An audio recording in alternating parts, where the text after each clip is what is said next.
Hi super moms, welcome to our channel. ಇವತ್ತಿನ ವಿಡಿಯೋದಲ್ಲಿ ಕಾರ್ತಿಕ ಮಾಸದಲ್ಲಿ ನಾನು ಹೇಗೆ ದೀಪನ ಹಚ್ತೀನಿ, ಹಾಗೆ ಇವತ್ತಿನ ದಿನ ಕಾರ್ತಿಕ ಸೋಮವಾರ ಇರೋದ್ರಿಂದ ನಾನು ದೇವಾಲಯದಲ್ಲಿ ನೆಲ್ಲಿಕಾಯಿ ದೀಪನ ಹಾಗೆ 365 ಬತ್ತಿಗಳ ದೀಪವನ್ನು ಕೂಡ ಶಿವನ ದೇವಾಲಯದಲ್ಲಿ ಬೆಳಗಿಸಿದ್ದೇನೆ. ಹಾಗೆ ಇವತ್ತು ಈವ್ನಿಂಗ್ ಸಾಯಂಕಾಲ ತುಳಸಿ ಮುಂದೆ ಕೂಡ 365 ಬತ್ತಿಗಳು ಹಾಗೆ ನೆಲ್ಲಿಕಾಯಿ ದೀಪನ ನನ್ನ ಮಗನ ಕೈಯಿಂದ ಬೆಳಗಿಸಿದ್ದೀನಿ. ಅದೆಲ್ಲ ಇವತ್ತು ಈ ವಿಡಿಯೋದಲ್ಲಿ ನಿಮ್ಮ ಜೊತೆ ಶೇರ್ ಮಾಡ್ತಾ ಇದ್ದೀನಿ. ಕಾರ್ತಿಕ ಮಾಸ ಅಂದ್ರೆ ನಮ್ಗೆ ನೆನಪಾಗೋದು ಕಾರ್ತಿಕ ಸ್ನಾನ, ಕಾರ್ತಿಕ ದೀಪ, ಕಾರ್ತಿಕ ದಾನ ಅಂತ. ಬೆಳಗಿನ ಜಾವನೇ ಎದ್ದು ಸ್ನಾನ ಮಾಡಬೇಕು. ನಾವು ಸ್ನಾನ ಮಾಡಬೇಕಾಯ್ತಂದ್ರೆ ನೀರಲ್ಲಿ ಹರಗಂಗೆ ಹರಗಂಗೆ ಹರಗಂಗೆ ಅಂತ 3 ಸಾರಿ ಅನ್ಕೋಬೇಕು. ಇನ್ನು ಕೆಲವರು ಶ್ಲೋಕ ಕೂಡ ಹೇಳ್ತಾರೆ, ಗಂಗೆ ಚ ಯಮುನೆ ಚ ಇವ ಗೋದಾವರಿ ಸರಸ್ವತಿ ನರ್ಮದಾ ಸಿಂಧು ಕಾವೇರಿ ಜಲೇಸಿಂ ಸನ್ನಿಧಂ ಕುರು ಅಂತ. ಈ ರೀತಿ ಅಂದ್ಕೊಂಡು ನಾವು ಸ್ನಾನ ಮಾಡೋದ್ರಿಂದ ಎಲ್ಲ ನದಿಗಳಲ್ಲಿ ಸಮುದ್ರಗಳಲ್ಲಿ ಸ್ನಾನ ಮಾಡಿದಷ್ಟು ಫಲ ಸಿಕ್ಕತ್ತೆ ಅಂತೆ.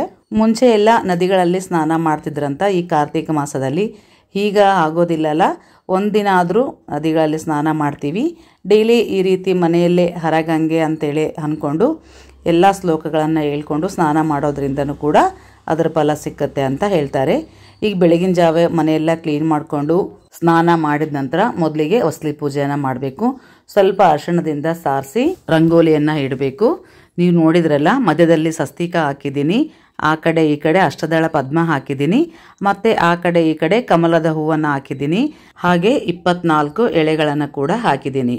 ಈಗ ಹೊಸ್ತಿಲ್ ಮುಂದೆ ಆ ಕಡೆ ಒಂದು ಈ ಕಡೆ ಒಂದು ದೀಪನ ಹಚ್ಚಿ ಬೆಳಗ್ತಾ ಇದ್ದೀನಿ.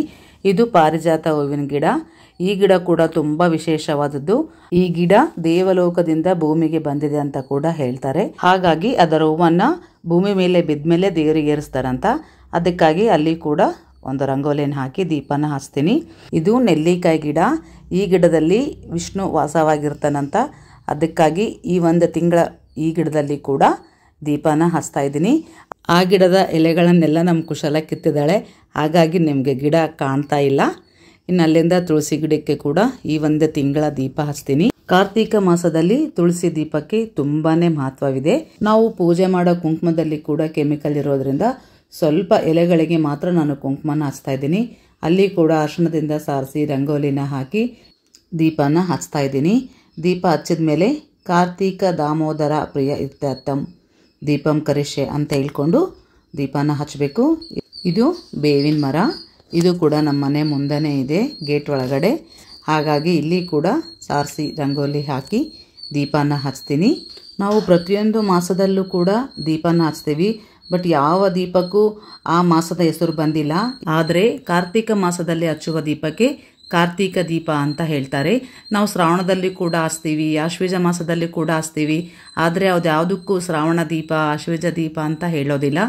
ಈ ಮಾಸದಲ್ಲಿ ಮಾತ್ರ ಸ್ಪೆಷಲ್ ಆಗಿ ಕಾರ್ತಿಕ ದೀಪ, ಕಾರ್ತಿಕ ದೀಪೋತ್ಸವ, ದೀಪೋತ್ಸವಗಳಲ್ಲಿ ಕೂಡ ಲಕ್ಷ ದೀಪೋತ್ಸವ, ಸಹಸ್ರ ದೀಪೋತ್ಸವ, ಕೋಟಿ ದೀಪೋತ್ಸವ, ಹೀಗೆ ಹಲವಾರು ದೀಪಗಳನ್ನು ಹಚ್ಚಿ ಕಾರ್ತಿಕ ಮಾಸವನ್ನು ಆಚರಿಸುತ್ತಾರೆ. ಇದು ಆಕಾಶ ದೀಪ ಅಂತೇಳಿ ಕಂಬದ ಮೇಲೆ ಹಚ್ತಾರೆ.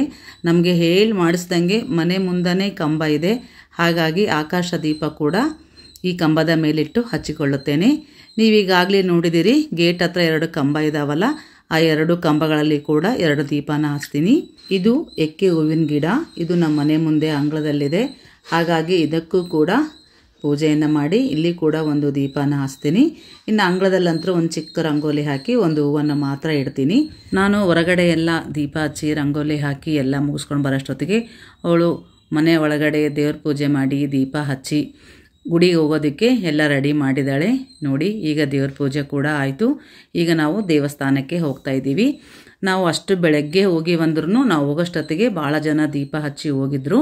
ಮೇಲೆ ದೀಪ ಹಚ್ಚಿರೋದ್ರಿಂದ ನಾನು ಕೆಳಗಡೆ ಒಂದು ಅಷ್ಟದಳ ಪದ್ಮನ ರಂಗೋಲಿ ಹಾಕಿ ನೆಲ್ಲಿಕಾಯಿ ಒಯ್ದಿದ್ನೆಲ್ಲ ಮೇಲೆ ಕಟ್ ಮಾಡಿಕೊಂಡು ತೊಗೊಂಡು ಹೋಗಿದ್ದೀನಿ. ಯಾಕಂದರೆ ಅಲ್ಲಿ ಅದ್ರ ಮೇಲೆ ಹೂಬತ್ತಿ ದೀಪನ ಹಚ್ತೀವಲ್ಲ, ಅದು ಚೆನ್ನಾಗಿ ಉರಿಯುತ್ತೆ ಅಂತ.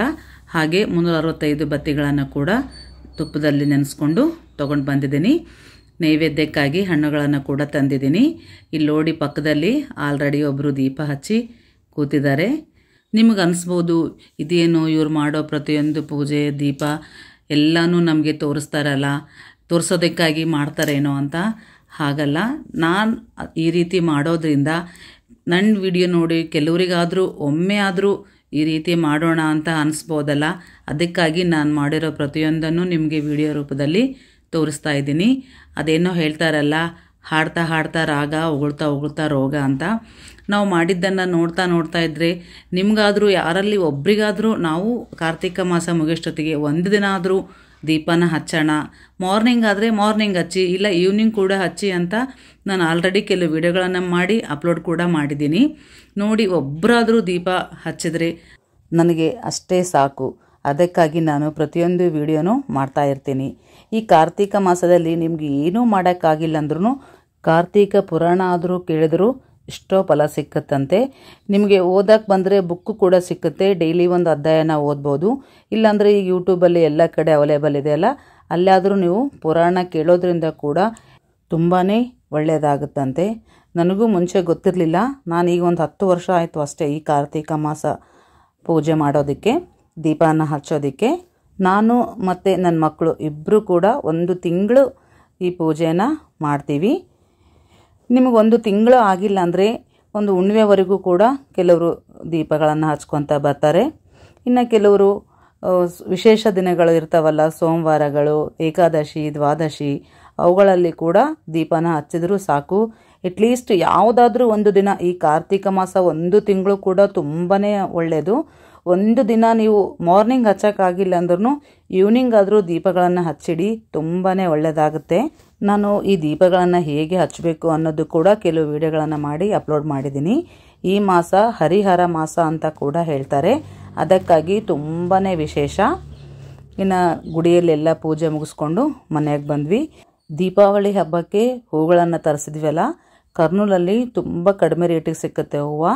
ಅಲ್ಲಿಂದನೇ ತರಿಸೋದು. ನಮ್ಮ ಮಹೇಶ್ ಹೂವು ತೊಗೊಂಡು ಬಂದರೆ ಭಾಳ ಹೂವು ತಂದಿದ್ದ.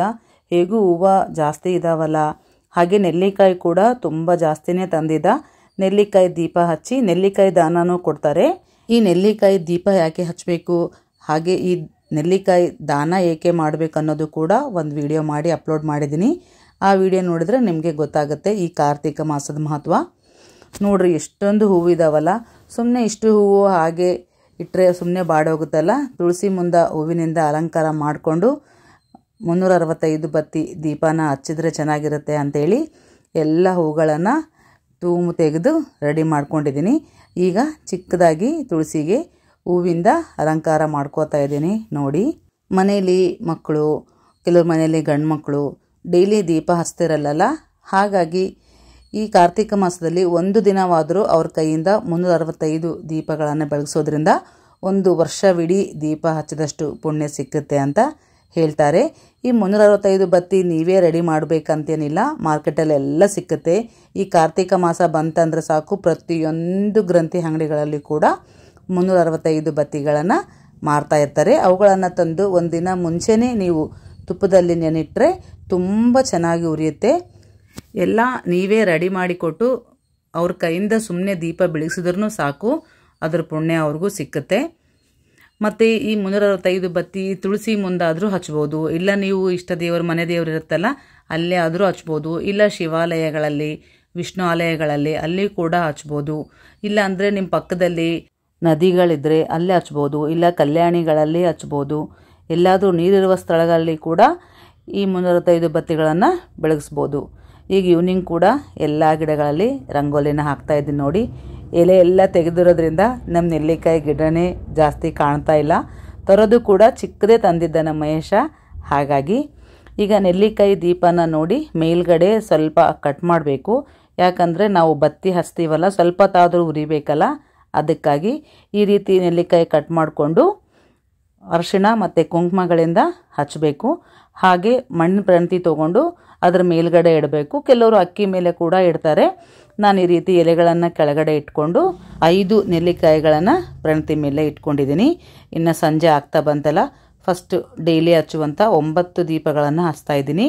ಗೇಟ್ ಮೇಲೆ ಆ ಕಡೆ ಒಂದು ಈ ಕಡೆ ಒಂದು ಇಡ್ತೀನಿ. ಒಂದು ಆಕಾಶ ದೀಪ, ಒಂದು ಪಾರಿಜಾತ ಹೂವಿನ ಗಿಡದ ಮುಂದೆ ಒಂದು ಎಕ್ಕೆ ಹೂವಿನ ಗಿಡ, ಇದ್ರ ಎಲೆಗಳು ಕೂಡ ಎಲ್ಲ ಉದುರು ಹೋಗಿದ್ದಾವೆ. ಇನ್ನು ಹೊಸ್ಲಿ ಮುಂದೆ ಕೂಡ 2 ದೀಪನ ಹಚ್ತೀನಿ. ಹಾಗೆ ಬೇವಿನ ಗಿಡದ ಮುಂದೆ ದೀಪ ಹಚ್ತೀನಂತ. ಆಲ್ರೆಡಿ ನಾನು ಮಾರ್ನಿಂಗ್ ಹಚ್ಚಿದ ವೀಡಿಯೋಗಳಲ್ಲಿ ನಿಮಗೆಲ್ಲನೂ ತಿಳಿಸಿದ್ದೀನಿ. ಸುತ್ತ ಹೂಗಳಿಟ್ಟು ಶಾವಂತಿಗೆ, ಚೆಂಡು ಹೂವು, ಗುಲಾಬಿ ಹೂವು ಎಲ್ಲ ಇಟ್ಟು ದೀಪನ ಬೆಳಗಿಸಿದ್ದೀನಿ. ಈಗ ಪೂಜೆಗೆಲ್ಲ ರೆಡಿ ಮಾಡ್ಕೊಂಡಿದ್ದೀನಿ ನೋಡಿ. ಈ ದೀಪ ಹಚ್ಚೋದ್ರ ಜೊತೆಗೆ ನಾನು ಡೈಲಿ ಕಾರ್ತಿಕ ಪುರಾಣ ಕೂಡ ಕೇಳ್ತೀನಿ. ಆ ಪುರಾಣದಲ್ಲಿ ಹೇಳಿದ್ದಾರೆ, ಒಂದು ದಿನ ದೀಪ ಹಚ್ಚೋದ್ರಿಂದ ಅವರು ಹಿಂದೆ ಮಾಡಿರುವಂಥ ಪಾಪ ಕರ್ಮಗಳನ್ನೆಲ್ಲ ತೊಳೆದುಕೊಂಡು ಪುಣ್ಯನ ಸಂಪಾದಿಸಿದ್ರು ಅಂತ ತಿಳಿಸ್ತಾರೆ. ಅದಕ್ಕಾಗಿ ನಾನು ಪದೇ ಪದೇ ನಿಮ್ಗೆ ಹೇಳ್ತಾ ಇರೋದು, ಒಂದು ದಿನ ಆದರೂ ದೀಪನ ಹಚ್ಚಿ ಅಂತ. ನಾನು ಪೂಜೆ ಮಾಡಬೇಕಾದ್ರೆ ನಮ್ಮ ಕುಶಲ ಮಧ್ಯೆ ಮಧ್ಯೆ ಬರ್ತಾನೆ ಇದ್ದಾಳೆ. ಈಗ ಏಕಹಾರತಿಯಿಂದ ನನ್ನ ಮಗನ ಕೈಲಿ 365 ಬತ್ತಿನ ಹಾಗೆ 5 ನೆಲ್ಲಿಕಾಯಿ ದೀಪನ ಹಚ್ಚಿಸ್ತಾ ಇದ್ದೀನಿ ನೋಡಿ. ಮಕ್ಕಳಿಗೆ ಅಷ್ಟು ಒಪ್ಪಿಗೆ ಇರೋದಿಲ್ಲಲ್ಲ, ನಾವು ಹೇಳಿದ್ರೆ ಅವ್ರು ತಿಳ್ಕೊತಾರೆ. ಹಾಗಾಗಿ ನನ್ನ ಮಗ ಮತ್ತೆ ಸ್ನಾನ ಮಾಡಿ ಬಂದ. ಈವ್ನಿಂಗ್ ನೀವು ದೀಪ ಹಚ್ಚೋದಾದರೆ ಖಂಡಿತ ಸ್ನಾನ ಮಾಡೇ ಹಚ್ಚಬೇಕು, ಹಾಗೆ ಹಚ್ಚಬಾರ್ದು. ಈಗ ದೀಪ ಹಚ್ಚಿದ ಮೇಲೆ ಆರತಿನ ಮಾಡಿ ಅದಕ್ಕೆ ಉದಿನ ಕಡ್ಡಿ ಬೆಳಗಿ ಅಕ್ಷತೆ ಹಾಕಿ ನಮಸ್ಕಾರ ಮಾಡಿಕೊಳ್ಬೇಕು. ನಾನು ನೈವೇದ್ಯಕ್ಕಾಗಿ ಹಣ್ಣುಗಳನ್ನು ಕೂಡ ಇಟ್ಟಿದ್ದೀನಿ. ಹೇಗೂ ಮನೆಯಲ್ಲಿ ಹಣ್ಣು ತಂದಿದ್ಲವಳು, ಹಾಗಾಗಿ 5 ರೀತಿಯ ಹಣ್ಣುಗಳನ್ನು ಕೂಡ ನೈವೇದ್ಯಕ್ಕೆ ಇಟ್ಟಿದ್ದೀನಿ. 5 ರೀತಿ ಇಡಬೇಕಂತೇನಿಲ್ಲ, 2 ಹಣ್ಣು ಇಟ್ಟರು ಸಹಿತ ಸಾಕು. ಇಲ್ಲಾಂದರೆ ಕಡಲೆ, ಬೆಲ್ಲ ಅಥವಾ ಸಕ್ಕರೆ ಏನಾದರೂ ನೀವು ನೈವೇದ್ಯ ಮಾಡ್ಬೋದು.